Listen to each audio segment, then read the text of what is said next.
Hi, I'm Dan Oreskes, and I'm playing Zenon in the Revisionist. I guess the biggest challenge was learning to pronounce and speak in Polish.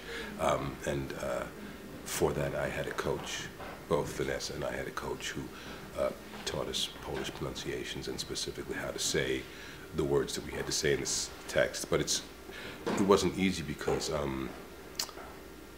unlike when you're learning something in English, you kind of have a sixth sense as to when it's right or not. But when you're learning something in a foreign language, as you're trying to remember it, there's nothing really to tell you that you're doing it wrong.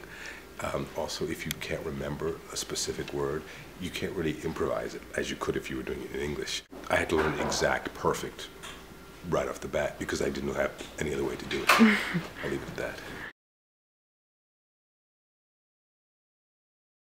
Well, I like that it's ambiguous. I think it's ambiguous, and I think we should leave it at that.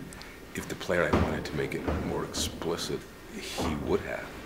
And so I'm going to say that it's ambiguous, and it's intentionally ambiguous, and I think that's a good thing.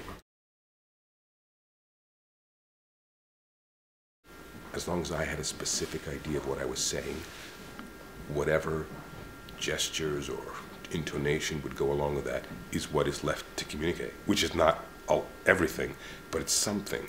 And I always feel that the audience gets more than they probably think they do. Just like a child goes to see Shakespeare and they don't really understand it, or even a grown-up, but they kind of do anyway, because they pick up little things here and there. They pick up a word or a phrase, or they pick up the behavior or the way people react to it, so they kind of get it. And that's how we do it in this. Well, Jesse he's written a wonderful play. I mean, we all think that. And so that's the bottom line of everything. Is if you have a good piece of writing, then you have something. And there's always hope if there's good writing. As far as Kip, he's a wonderful director, very empathetic to the acting process, very collaborative, very willing to let actors explore and fail and mess up, which is crucial for us, because that's what rehearsal is. It's like an exploration, not always a success, but sometimes the failures lead you in other directions. So he's great, he's a very talented guy. Yeah, Vanessa, Redgrave, and Jesse Eisenberg, I would say. Yeah. And a great script. That's a pretty spectacular combination.